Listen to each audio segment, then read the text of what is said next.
उज्जैन के महत्वपूर्ण समाचारों की जानकारी आपको दें।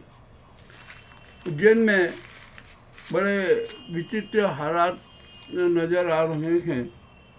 मामला अति रोचक हो चुका है और हमारी अवंतिका पुरी है ना, जो कभी आध्यात्मिक पुरी थी, सांस्कृतिक पुरी थी, औद्योगिक पुरी थी, अब वो अराजकता पुरी में बदल चुकी है। ठीक है, अब क्या कर सकते हैं, किससे कहें, कौन सुनने वाला कोई है नहीं। प्रशासन, पुलिस और यहाँ के जो जितने भी लोग हैं ना, उनका विश्वास सुप्रबंधन, सुव्यवस्था और लोकहित में नहीं है। ठीक है, अब मत लेने दीजिए, कर लेने दीजिए उनको। उन्माद जितना उन्माद कर रहे हैं, ठीक है, और कर लीजिए। और हम तो कह रहे हैं आप और ज़्यादा उन्माद कर कीजिए। अब ये जनता है ना, सब देख लेगी कि क्या है क्या नहीं है। ठीक है, ये तो एक जो खास बात थी वो कहना थी, वो कह दी। ये इसको पुलिस प्रशासन संकेत माने, कुछ भी माने। अब तो ये हम है ना, मुख्य सचिव को अब हम आमंत्रित करेंगे कि आप आइए यहाँ पर, आप और डीजीपी दोनों आइए, संयुक्त रूप से आइए। हम आपके सामने उज्जैन की स्थिति प्रस्तुत करेंगे। आपको लोकहित में काम करना है, लोकहित में कदम उठाना है, जनहित में कदम उठाना। और ये औचक निरीक्षण कीजिए, किसी को सूचना देने की ज़रूरत नहीं कि आप कब इंस्पेक्शन पे आएंगे, कब क्या करेंगे। ये एक हमारा अनुरोध है अनुराग जैन जी से। वे हमारा अनुरोध तुरंत स्वीकार करें और जब भी आए औचक करें निरीक्षण। कोई ज़रूरी नहीं कि आप हमें भी सूचना दें। आप आ जाइए और आप उज्जैन आने के बाद हमसे कहिए, हम आपसे 15 मिनट में आपको सारी स्थिति बता देंगे कि ये क्या है क्या नहीं है। ठीक है, चलिए छोड़िए, अब ये तो बात हो गई। ये जो हमें संदेश देना था वो दे दिया। अब यदि प्रशासन और पुलिस में थोड़ी भी सक्रियता हो तो हमारे संदेश को समझ ले कि अब हम क्या करने वाले हैं। चलिए, अब आज उज्जैन में करवा चौथ पर्व बड़े उत्साहपूर्वक मनाया गया। बाज़ारों में रौनक रही, खरीदारी भी खूब हुई और महिलाओं ने अपने सुहाग की रक्षा के लिए 14 घंटे 16 मिनट तक का निर्जला उपवास रखा और संध्या को रात के समय 8:35 पर चंद्र दर्शन हुए और उन्होंने अपना उपवास खोला। अब ठीक है, ये जो हो गया पूरा मर गया। अब सारा समारोह भी संपन्न हो गया। अब तो दीपोत्सव की तैयारी में जनता लगे हुए हैं। बाज़ारों में भी अच्छी खासी रौनक रही। अब यहाँ पर घोषणाओं की बाढ़ आई हुई है। अब क्या, कौन बहेगा, कौन रहेगा, क्या होगा, अभी कुछ कह नहीं सकते। आज ही मुझे एक समाचार मिला कि जो शिप्रा पर है ना, 8 लेन का पुल बनाएंगे। जो वर्तमान पुल है उसको भी तोड़ देंगे और नया होगा। इसका ठेका वेका भी हो गया कि जो भी हो गया हो, क्योंकि यहाँ तो किसी भी तरीके से है ना भारी कमीशन लेना है, तो भारी घोटाले हो रहा है। ठीक है, जो भी कीजिए, हम भी निगाह रखे हुए हैं कि हम भी सारे मामले उजागर करेंगे। अब ये मामले किसी से छिपेंगे नहीं।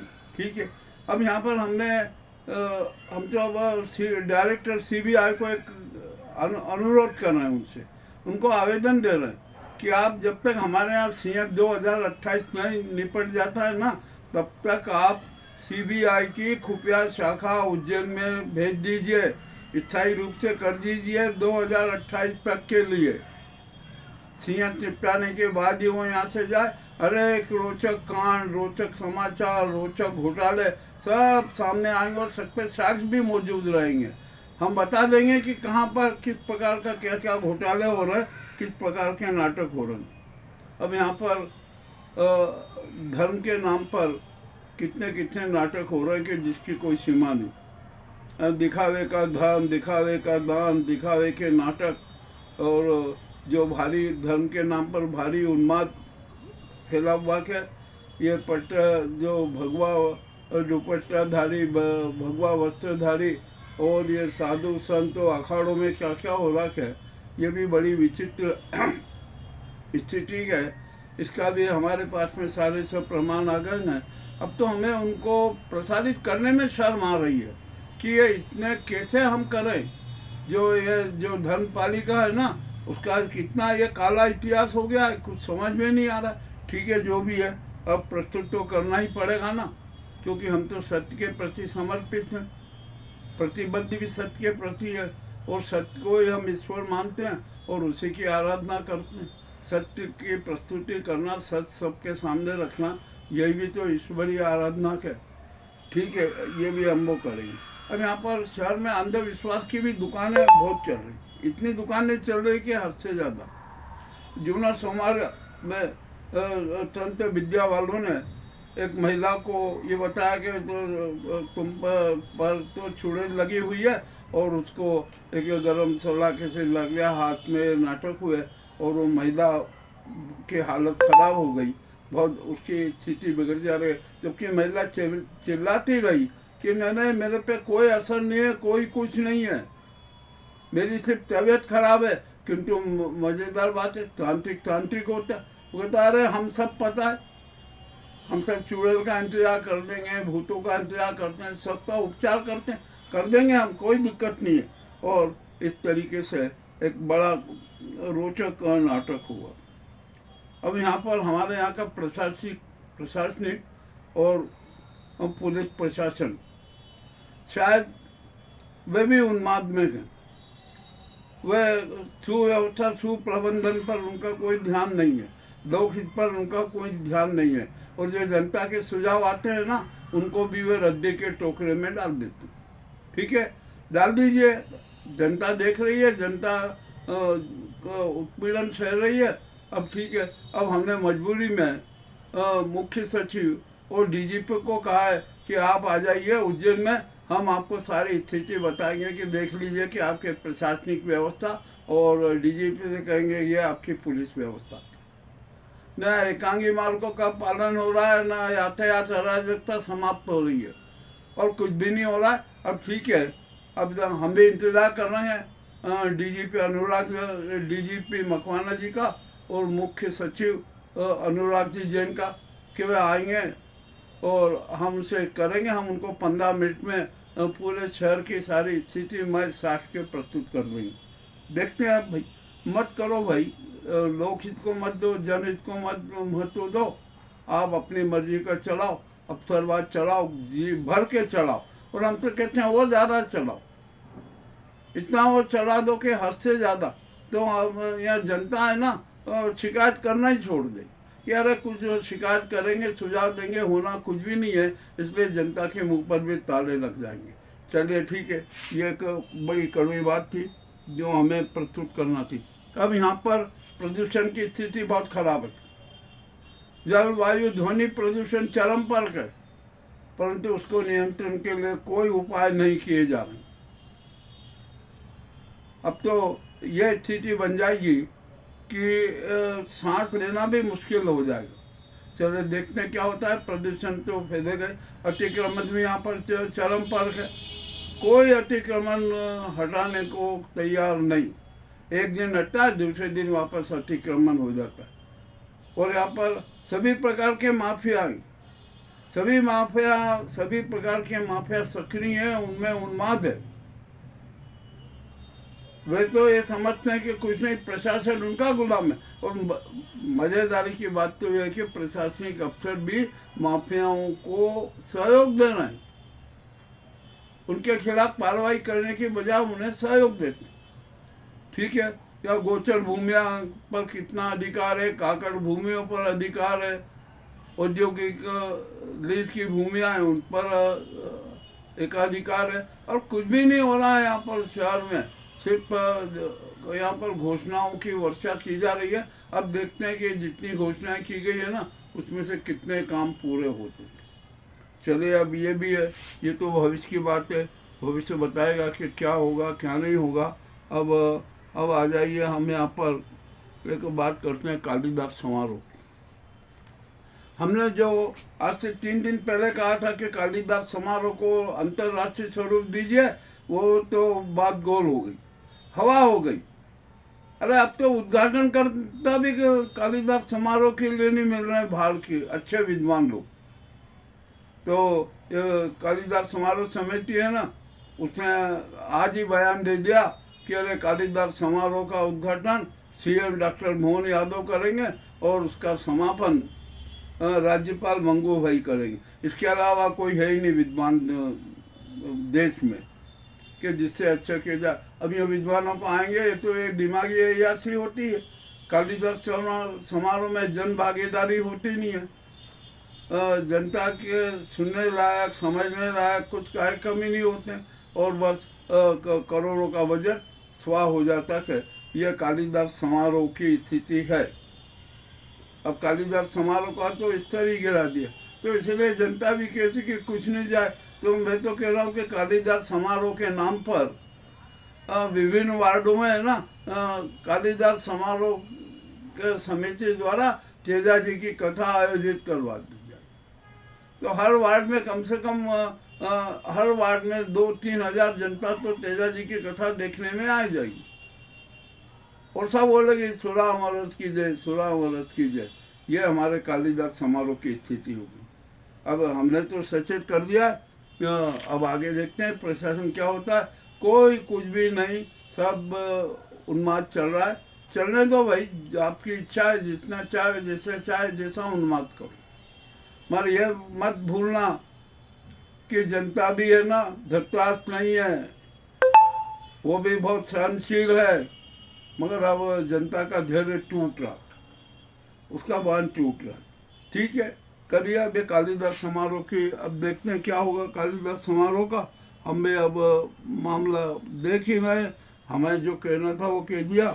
तो अब तो कालिदास समारोह का भी जो क्रेज था वो खत्म हो गया। अब यहाँ पर जो कार्तिक मेला लगता है, अरे उस कार्तिक मेले को तो व्यवस्थित अभी से कर दीजिए। दुकानों का आवंटन अच्छे ढंग से कीजिए, उसमें भ्रष्टाचार मत होने दीजिए। कार्तिक मेले में अच्छी अच्छी प्रदर्शनियाँ लगवाइए। कुछ अच्छे कार्यक्रम होते हैं, पहले अच्छे कार्यक्रम होते थे, सांस्कृतिक होते थे, खेल जगत के कार्यक्रम होते, सब होते थे, सब गायब हो गए। अब तो यहाँ पर क्या है कि ठीक है आओ, जो भी उसके विभिन्न समितियाँ बना दे जाती है, खूब गुलाड़ू खाओ, जलेबी खाओ, चाय पियो, अपने वालों को खिलाओ। ये हो गया कार्तिक मेले का। बेचारी ग्रामीण जनता 3 दिन आती है परंतु वो निराश होकर जाती है। तो कार्तिक मेले की भी सुध अभी से ले लो, उसको तो कम से कम व्यवस्थित कर दो। ये नगर निगम को चाहिए। नगर निगम आयुक्त मिश्रा जी से हम ये सुझाव दे रहे हैं कि इस कार्तिक मेले को बड़े अच्छे ढंग से सुचारू रूप से कीजिए। और कार्तिक मेले में है ना वाहन मेला भी आप लगवा दीजिए, तो यहाँ पर कार्तिक मेले की रौनक हो जाएगी। और अच्छी अच्छी प्रदर्शनियाँ लगवाइए। अरे कुछ तो कीजिए, कम से कम शहर की गरिमा बनी रहे और जो बेचारे बाहर की जनता आती है वो भी संतुष्ट होके जाए। आपको यहाँ आप इसको ये मुनाफे से मत जोड़िए कार्तिक मेले को। आप तो नो प्रॉफिट वाला सिद्धांत अपनाइए। आप में महंगी महंगी दुकानें, और दुकानों में भी बड़े नाटक होंगे। और अभी तो झूलों का जो है ना, झूलों के आवंटन में भी बड़ा मजा आएगा। देखना है हम क्या करते हैं क्या नहीं करते हैं। हमें तो पूरा संज्ञान है ना कि यहाँ पर किस प्रकार की राजनीति होगी, किस प्रकार के खेल होंगे, ये सब हम जानते हैं। चलिए ठीक है, अब जो हमें कहना था वो तो हमने कह ही दिया। मगर सच बात तो ये है कि अवंतिका पूरी है ना, अराजकता पूरी बन चुकी है और यहाँ पर कोई ध्यान नहीं दे रहा। मत दीजिए भाई, मत दीजिए। हम तो यहाँ पर मुख्य सचिव के सामने सारी रिपोर्ट रखते जाएंगे, बताते जाएंगे उनको कि यहाँ पर इस प्रकार का ये, इस प्रकार का ऐसा हुआ, ये हुआ, वो हुआ। और अनुराग जैन जी है ना, वो किसी से दबने वाले नहीं है, वो निश्चय ही कार्रवाई करेंगे, ये हमारा पूरा विश्वास है। अब देखते हैं समय के साथ यदि वो भी बदल जाए तो बात दूसरी है, नहीं तो जनहित की बात तो हम प्रस्तुत करेंगे ही।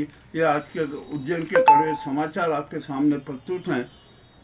हालांकि मेरे इन समाचारों की प्रस्तुति से बहुत लोगों को बुरा लगेगा, इतना बुरा लगेगा कि हद से ज़्यादा। भैया लगने दो बुरा, आप चाहे मुझे खूब गालियाँ देना, कोई दिक्कत नहीं है।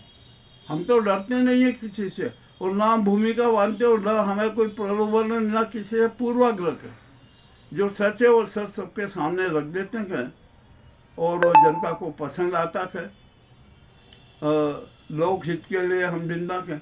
हमारा अवतरण ही लोक कल्याण के लिए हुआ है, सत्य के प्रति हुआ है, सनातन धर्म के प्रति हुआ है। और ये अखाड़े और जो साधु संत है ना, ये भगवा दुपट्टेधारी और भगवा वस्त्रधारी, ये भी सतर्क हो जाएं। हमने सभी का इतिहास जान लिया, सबके सारे रिकॉर्ड हमारे पास में है, हम किसी से दबने वाले नहीं हैं। ठीक है, ये भी करेंगे। और यहाँ पर हमारी समाज पालिका की तो और बदतर स्थिति है। लगभग 20 से अधिक पत्रकारों पर कार्रवाई होना है। उनका बड़ा विस्तृत रिकॉर्ड है, गैंग वाइज रिकॉर्ड बन चुका है कि कौन किसकी गैंग में है, कौन कितने गैंग से क्या क्या करता है, कैसे खेला करते हैं। भैया सुधर जाओ, मत समाज पालिका को बदनाम करो। ये हमारा मीडिया जगत से अनुरोध है। हमें पता है और हम जानते हैं कि कौन किसका क्या, कैसे क्या है, क्या चरित्र है, कौन किस प्रकार की राजनीति करते हैं। और मज़ेदार बात है कि मैं तो उस गैंग के अंदर घुस के सारे राज ले लेता हूँ, मगर वो मुझे पहचान नहीं सकते। सिर्फ नाम से जानते होंगे कि कैसे यादव है, थीम वाले हैं, मगर मेरी सूरत से नहीं जानते। तो हम तो अंदर घुस के सारे राज निकाल लाते हैं, और कहाँ किस प्रकार के खेला होता है ये भी हम सब जान लेते हैं, हमें संज्ञान हो जाता है। ये उज्जैन के कड़वे समाचार हमने आपके सामने प्रस्तुत किए हैं। आपको कैसे लगे हमें अवश्य बताएं। हम ये आपसे ये नहीं कहेंगे कि हमारे चैनल को सब्सक्राइब कीजिए, लाइक कीजिए, नहीं, हम कुछ नहीं कहेंगे। हम तो जनता से ये अनुरोध करते हैं कि आप भावनात्मक रूप से हमारे साथ जुड़े रहिए। आप हमें साक्ष्यमय संवादों की प्रस्तुति करते रहिए। यही हमारे लिए वरदान है, यही हमारे लिए प्रगति है, विकास है। बहुत बहुत धन्यवाद।